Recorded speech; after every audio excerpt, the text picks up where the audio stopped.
Students, आज हम लोग स्टार्ट करेंगे रिविजन ऑफ इम्प्रूवमेंट असाइनमेंट। ठीक है, तो इसमें पहला हमारा टॉपिक है concept of economics and significance of statistics in economics. ठीक है, अब जब भी हम इकोनॉमिक्स पढ़ते हैं हम उसमें कुछ बेसिक कॉन्सेप्ट पढ़ते हैं, जैसे कि consumer. What is who is consumer? Consumer is one who consumes goods and services for the satisfaction of his wants. And what is consumption? It is consumption is the process of using up utility value of goods and services for the direct satisfaction. ठीक है, इसके बाद जब हम आते हैं तो हमारा नेक्स्ट टॉपिक हो जाता है what is saving and investment. Saving क्या होता है? Saving is a part of income which is not consumed. It is an act of abstinence for consumption. ठीक है, वहीं अगर आप इन्वेस्टमेंट की बात करें, what is investment? Investment, it is expenditure by the producers on the purchase of such assets which help to generate income. ठीक है, कहीं पर जो हम पैसा है उसको एक्सपेंडिचर उसका करें कि वहाँ से हम और इनकम जनरेट कर सके। This is called your expenditure. ठीक है, और वो जो हमारा एक्सपेंडिचर होता है that is called your investment. अब स्टैटिस्टिक्स अब जब पढ़ते हैं तो स्टैटिस्टिक्स हमेशा हम दो सेंस में पढ़ते हैं। पहला हमारा होता है सिंगुलर सेंस, दूसरा हमारा होता है प्लूरल सेंस। ठीक है, सिंगुलर सेंस में क्या प्लूरल सेंस में क्या होता है? Statistics refers to information in terms of numbers और न्यूमेरिकल डेटा। ठीक है, जब हम उसको नंबर्स और न्यूमेरिकल डेटा में पढ़ते हैं then that is called your statistics in plural sense. अगर आप डेफिनेशन पे आ जाएं तो स्टैटिस्टिक्स का डेफिनेशन क्या होता है? By statistics we mean quantitative data affected to a marked extent by multiplicity of causes. Quantitative data जो होता है दैट इज योर स्टैटिस्टिक्स। ठीक है, अब हम इसके फीचर्स की बात करते हैं। फीचर्स क्या हैं स्टैटिस्टिक्स के इन प्लूरल सेंस में? It is aggregate of facts, then it is numerically expressed, multiplicity of causes, reasonable accuracy, mutually related and comparable, predetermined, objective, enumerated और estimated। मतलब कि जो हमारा statistics है that is based on facts। कोई भी imagination हम नहीं इसमें put करते, based on facts and based on data हम इसको जो इकोनॉमिक्स में हमारा पार्ट है स्टैटिस्टिक्स उसको हम स्टडी करते हैं। नेक्स्ट है, हम जब भी स्टैटिस्टिक्स को स्टडी करेंगे हमेशा the facts are described in numbers, हमेशा न्यूमेरिकली एक्सप्रेस्ड ही होने चाहिए नंबर। नेक्स्ट है मल्टीप्लिसिटी ऑफ कॉजेज। ठीक है, एक फैक्टर से हम स्टैटिस्टिक्स को कभी भी इफ़ेक्ट नहीं किया जा सकता। There are so many causes for affecting statistics. Reasonable accuracy, जब हम नंबर्स को फैक्ट्स को हम एन्यूमरेट कर रहे हैं इसका मतलब है कि जो हमारे यू कुड से कंक्लूजन निकलेंगे there are more reliable and more accurate. ठीक है, उसके बाद प्री डिटरमाइंड ऑब्जेक्टिव, जब भी हम स्टैटिस्टिक्स पढ़ते हैं तो हमारा जो ऑब्जेक्टिव होता है वो पहले से क्लियर होता है। नेक्स्ट है एन्यूमरेटेड और एस्टिमेटेड। स्टैटिस्टिक्स जो है that is may be collected by enumeration और आर एस्टिमेटेड। मतलब कि जो डेटा होते हैं उसको बेसिकली या तो किसी ना किसी मेथड से कलेक्ट किया जाता है या एक एस्टिमेशन उसका जो जिसको उस फील्ड के बारे में नॉलेज हो वो एक एस्टिमेट दे देते हैं। ठीक है, and next is collected in a systematic manner. जो हमारा स्टैटिस्टिक्स के डेटा होते हैं they are collected in a systematic manner. अब स्टैटिस्टिक्स इन सिंगुलर नाउन क्या होता है? टेक्निक्स और methods relating to collection, classification, presentation, analysis and interpretation of quantitative data is called statistics in singular noun। अब stages of statistical study क्या होते हैं? कौन कौन से stages हैं statistical study के? पहला होता है collection of data, फिर होता है organization of data, then you have presentation of data, analysis of data and interpretation of data। अब स्टैटिस्टिकल टूल्स की बात करें तो स्टैटिस्टिकल टूल्स हमारे कौन कौन से हैं जो हमें पढ़ने हैं for this curriculum? They are sample and census techniques, these are the statistical tools. Next, when we come to limitation of statistics. अब स्टैटिस्टिक्स के लिमिटेशंस क्या होते हैं? Study of numerical facts only, ये फिगर्स को या किसी कर्व्स को या यू कुड से मार्केट की एक्सपेक्टेशंस को, वो सब चीज़ों को ये स्टडी नहीं करता. This study only numerical facts. Then study of aggregates only, ठीक है, ये जो है क्वांटिटेटिव फैक्ट्स को ही पढ़ता है, क्वालिटेटिव फैक्ट्स को नहीं पढ़ता. जैसे कि आपके मार्क्स कितने आए हैं किस सब्जेक्ट में, सिर्फ ये वो डिनोट करेगा, लेकिन आप कितने सिंसियर हो सब्जेक्ट को लेकर, आप कितने ऑनेस्ट हैं अपनी स्टडी को लेकर, इन सब चीज़ों का मेजरमेंट स्टैटिस्टिक्स में नहीं हो सकता है.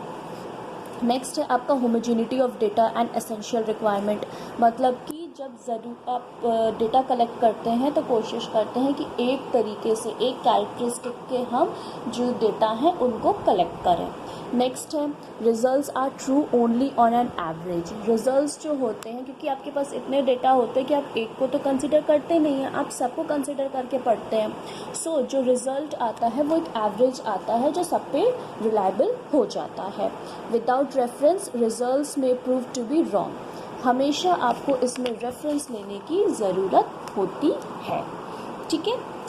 Next, what statistics does, functions and importance of statistics. Functions क्या है and importance? Quantitative expression of economic problem, intersectoral and intertemporal comparison, working out cause and effect relationship and construction of economics theory of economic models. अब इसके बाद जो हमारा continuation है improvement assignment में, वो हमारा नेक्स्ट टॉपिक है presentation of data, that is textual and tabular presentation, ठीक है. तो इसमें हम क्या पहला टॉपिक हम पढ़ना है कि व्हाट इज़ टैबुलर प्रेजेंटेशन, ठीक है. So, tabulation involves the orderly and systematic presentation of numerical data in a form designed to allocate the problem under consideration. ठीक है, जैसे आपके मार्क्स आए, मैं उसको एक पैराग्राफ में लिखने के बजाय उसको एक सिस्टमेटिक वे में एक टेबल में अगर प्रेजेंट करते हैं, सो वो बहुत कन्वीनियंट हो जाता है देखने के लिए. सो दैट टेबल में जब आप उसको प्रेजेंट करते हैं, that is called a tabular presentation, जो एक सिस्टमैटिक मैनर में होता है. अब पार्ट्स और कंपोनेंट्स ऑफ अ टेबल. सबसे पहले हमारे कंपोनेंट्स क्या हैं टेबल के? टेबल नंबर, ठीक है. Then you have title. Table number क्या है कि टेबल मस्ट बी नंबर्ड, ठीक है. जब भी आप टेबल बनाते हैं तो आप टेबल के ऊपर नंबर पुट करते हैं. देन उस टेबल को आप एक टाइटल प्रोवाइड करते हैं, ठीक है. टाइटल जो होता है शॉर्ट होता है और टेबल से रिलेटेड होता है, जो कोई एक लेमैन भी देखे तो उसे भी समझ में आ जाए. Next you have head note, then you have stubs, then you have caption, body और field, units of measurement, foot notes and source. Source आपको लिखना बहुत ज़रूरी होता है कि कहाँ से जो ये डेटा है उसको आपने डिराइव किया है. नेक्स्ट है आपका guidelines for the construction of a table और features of a good table. Features क्या हैं गुड टेबल के? कि it is compatible title, comparison easily हो सकता है, special emphasis on special facts अगर वहाँ पे हैं तो.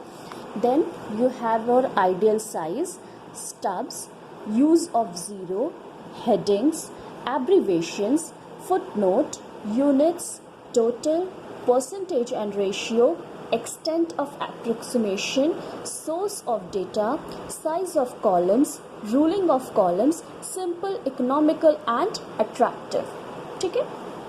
नेक्स्ट हमारा जो टॉपिक है what are the kinds of tables. Kinds of tables में हमारा क्या होता है? पहला होता है हमारा according to purpose, then you have according to originality, then we have according to construction. जब हम अकॉर्डिंग टू कंस्ट्रक्शन पे आते हैं तो क्या होता है? हमारा पहला होता है सिंपल वन वे टेबल और कॉम्प्लेक्स टेबल. कॉम्प्लेक्स टेबल में भी हमारे 3 होते हैं डिवीजन, डबल और 2 वे table, triple table and manifold table, ठीक है. तो अभी हम देखते हैं कि what is the complex table. Complex table क्या होता है कि a complex table is one in which shows most of them one characteristics of the data on the basis of the characteristics shown. ठीक है, कॉम्प्लेक्स डेटा में हमारा क्या आता है, डबल और टू वे टेबल आता है, जैसे कि ये। ठीक है, बॉयज़ एंड गर्ल्स हैं, इसमें क्या हो रहा है, नंबर ऑफ स्टूडेंट्स मतलब डिफरेंट डिफरेंट कैरेक्टरिस्टिक्स सारे डेटाज हम ऐसे इसमें प्रोवाइड कर रहे हैं। नेक्स्ट है आपका classification of data and tabular presentation. ठीक है, क्लासिफिकेशन ऑफ डेटा कैसे होता है, qualitative classification of data and tabular presentation. Then you have quantitative classification of data and tabular presentation. फिर हम कैसे क्लासीफाई करते हैं, temporal classification of data and tabular presentation, जहाँ पर हम क्या करते हैं, जो वेरिएबल्स हैं इनको हम ईयर्स में और ऐसे मेंशन करते हैं। Next you have spatial classification. Spatial classification में क्या है, प्लेस और लोकेशन के बेस पे हम जो वेरिएबल होता है उसको हम क्लासीफाई करते हैं।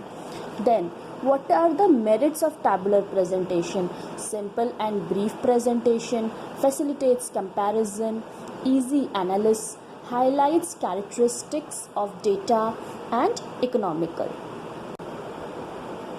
अब जो आपका इम्प्रूवमेंट है उसमें मैंने क्वेश्चन भी दिया था। The question is there are 80 persons in a trip organized by a school, out of which 60 were students, 14 were teachers and 6 all males were peons. Out of total persons, 16 were females including one lady teacher. Present the above information in a table.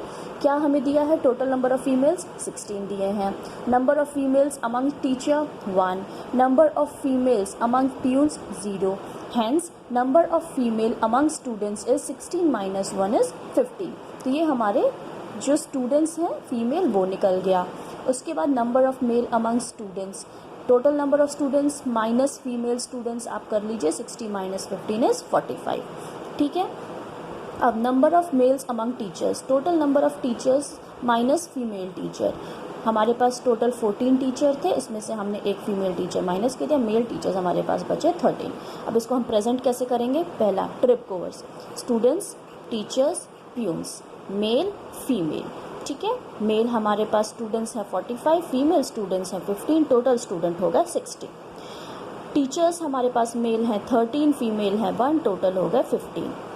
Peons हमारे पास mail हैं 6, जो हमारी female peons हैं वो हैं नील, total 6। Total number हमारे जो हो गए वो हैं 80, जो कि हमारे क्वेश्चन में भी मेंशन था कि 80 लोग ट्रिप पे गए थे। उसके बाद मेल हमारे आ गए 64, फीमेल हमारी आ गई 16, दोनों को जब बैलेंस किया देखें 80। इसके बाद जो हमारा नेक्स्ट टॉपिक है that is diagrammatic presentation of data, that is by bar diagrams and pi diagrams. ठीक है, तो what is bar diagram? Bar diagrams are those diagrams in which data are presented in a form of bars or rectangles. Bar are also called columns. ठीक है, next इनके features क्या हैं, length और height of the bars different according to values of the variable. ठीक है, length अलग हो सकती है but breadth remain the same. Bars may be either vertical or horizontal. Bars are equidistant from each other. All bars are based on some baseline. Baseline पे होना ज़रूरी है. And unless data assumes some specific ordering, these are presented to form bars of the ascending or descending order. ठीक है, अब एक और आपसे क्वेश्चन है कि draw a simple bar diagram. Simple bar diagram आप जब भी आपसे पूछा जाए आप ऐसे बना दीजिए, उसमें डिफरेंट यहाँ पे आपने डिसेंडिंग ऑर्डर में दिखा दिया, यहाँ पे मान लीजिए आपने सेंसस दिखा दिया या बर्थ रेट पर ईयर दिखा दिया, उस हिसाब से आप वाई एक्सेस को प्रेजेंट करो, एक्स एक्सेस को प्रेजेंट करो ईयर में, और एक सिंपल यहाँ पे बार डायग्राम आप ऐसे दिखा सकते हैं। Next, you have a question, what is component bar diagram or subdivided bar diagram? So, component bar diagrams are those diagrams which simultaneously present total values as well as part values of a set of data. Different parts of the bars are shaded with different colours. Example आप ऐसे देख सकते हैं, एक ही बार में different datas को एक साथ प्रेजेंट किया जाता है और इनको डिफरेंट शेड्स में कर दिया जाता है कि वो ईजिली वहाँ पर उस पर मेंशन किया जा सके, और यहाँ पे उसके लिए लेबल दिया जाता है कि जैसे this light orange is your hydro electricity and brown is your thermal electricity. Now next is your pie और circular diagrams. Now pie का another name क्या होता है? Circular diagram. और pie diagram क्या है? Pie diagram is a circle divided into various segments showing the percent values of a series. ठीक है, जैसे कि आप ये देख लीजिए क्या होता है, ये डिग्रीज दिखाते हैं, डिफरेंट परसेंट पे कितना है वो यहाँ पे मेंशन किया जाता है। एक और आपके में क्वेश्चन मेंशन है कि draw a multiple bar diagram to show the following data. ठीक है, मल्टीपल बार डायग्राम जो होता है वो आप ऐसे बनाते हैं, मतलब एक ही से दूसरा आप जो होता है वो अटैच करके बनाते हैं। पहला क्या है, marks in economics and marks in English. तो जैसे स्टूडेंट ए, स्टूडेंट बी, स्टूडेंट सी, तो ये हमने बना दिया है। ब्राउन जो है वो हमारा मार्क्स इन इकोनॉमिक्स है एंड मार्क्स इन इंग्लिश। ऐसे हम मल्टीपल बार डायग्राम बनाते हैं। And when it comes to percentage bar diagram, तो परसेंटेज बार डायग्राम हम कैसे बनाते हैं, एक ही में मल्टीपल जो हमारा होता है वैसा ही हमारा सेम बनता है, जब डिफरेंट शेड से हम करके उसको वहाँ पे दिखा देते हैं। This is your percentage bar diagram. So अभी हमने इम्प्रूवमेंट का